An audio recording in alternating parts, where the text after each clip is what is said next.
अस्सलाम वालेकुम। तो आज हम ग्राम नेगेटिव कोकाई की मार्किंग करती हैं because this is also very important chapter. So let's go, हम देखते हैं कौन सी बातें हमारे लिए सबसे ज्यादा इंपॉर्टेंट है और कौन सी कम इंपॉर्टेंट है।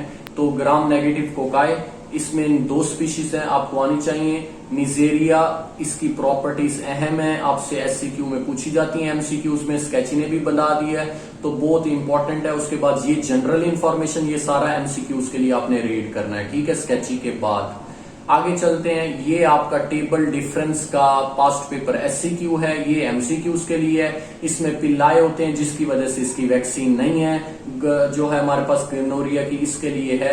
अब ऐसे सिनेरियो आता है कि एक स्टूडेंट, कॉलेज के स्टूडेंट एक कमरे में हॉस्टल में रह रहे थे क्योंकि क्राउडेड थे, वहां पे एक बंदे को मेनिंजाइटिस हो गया, तो अडल्ट के अंदर उसकी जो है नेक को जब चेस्ट से मिलाते थे तो पेन होता था, यानी कि एक साइन होता है जब हम चेस्ट को नीचे करते हैं यानी कि तो हमें पेन होता है, तो ये उसने बताया था, ये आपको दिया होगा। तो एक इसका पास्ट पेपर बहुत दफा 5 to 10 टाइम्स पूछा गया है। हमने डायग्नोसिस भी लिखना होता था, वो मैं आपको बताता हूँ। ये डायग्राम ऑस्पी के लिए दोनों, इसको देखिएगा। और ये गोनोरिया की है, इस नोजोकोमल कंजक्टिवाइटिस आ रहा है, तो नियोनेटल है ये आपका। अच्छा, ये है क्लेमाइडिया, उसने लिखा हुआ है कि पुरुलेंट जो है, ये क्लेमाइडिया और गोनोरिया का आपने डिफ्रेंशिएट करना है, आप बाद में पढ़ेंगे, तो अभी हम सिर्फ गोनोरिया को देखेंगे, ठीक है। डायग्राम आप ज़हन पे रखिएगा, ये वाली भी, ठीक है।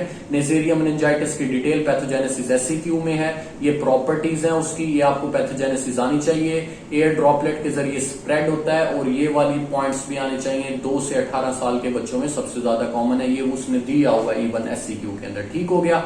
उसके बाद 4 इंपॉर्टेंट विरुलेंस है, नाम पूछे जाते हैं, काम पूछे जाते हैं, नाम और काम करने एससीक्यू में आ चुका है। क्लिनिकल फाइंडिंग आपको वो सिनेरियो में दे देता है या एमसीक्यूज में देता है, तो ये एमसीक्यूज के लिए हवाले से है। लैब डायग्नोसिस 5 से 10 मरतबा इसका पूछा गया है, आपने पॉइंट्स में लिखना है, ठीक है। ट्रीटमेंट प्रिवेंशन छोड़ दें, वो आपको स्केची खुद करवा देगा, ये टेबल भी नहीं करना, ठीक है। उसके बाद ये सारा छोड़ दें। निजेरिया गोनोरिया पैथोजेनेसिस आपसे पूछी जाती है और आपको आना चाहिए। पिल्लाई की इंपॉर्टेंस का पूछते हैं, ये एमसीक्यूज भी, एससीक्यू भी, क्लिनिकल फाइंडिंग एमसीक्यूज है।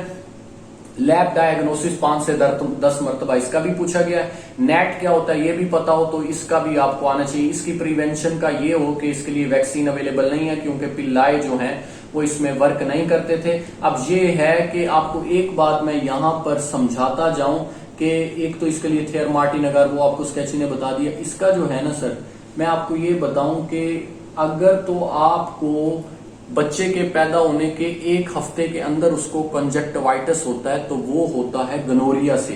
अगर 1 हफ्ते के बाद होता है तो वो होता है क्लेमाइडिया से।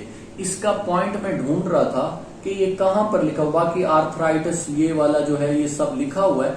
अच्छा, अब मैं देखता हूं कि ये मुझे गोनोकोकल बैक्टीरिया नहीं असेंडिंग, तो ये आपने बात जो है ना ये आपने ढूंढनी है कि ये बच्चों के अंदर कब होता है, जो क्योंकि पुरुलेंट कंजक्टिवाइटिस जो है इसका बहुत अहम है गोनोरिया का, ठीक है।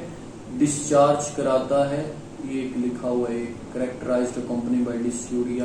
तो थैंक यू सो मच। इसके बाद आप जो है इसके एमसीक्यूज देखें, ये देख लें कि रूट्स ऑफ यूटीआई के जरिए कौन कौन से असेंडिंग रूट है, ये एससीक्यू है, बार तो मैंने यहाँ पे नोट कर लिया था ढूंढ के, तो आप इसको, ये बाद में आपके काम आएगा। स्टीराइल पाईयूरिया कौन काज करता है, ये माइकोबैक्टीरियम ट्यूबरकुलोसिस, ये आपका इंपॉर्टेंट है, तो ये आप नोट कर सकते हैं, तो आपके बाद में काम आ जाएगा। इस टेस्ट में काम नहीं आएगा लेकिन आपकी जिंदगी में, आपके प्रॉफ में काम आएगा। Thank you so much, Allah Hafiz.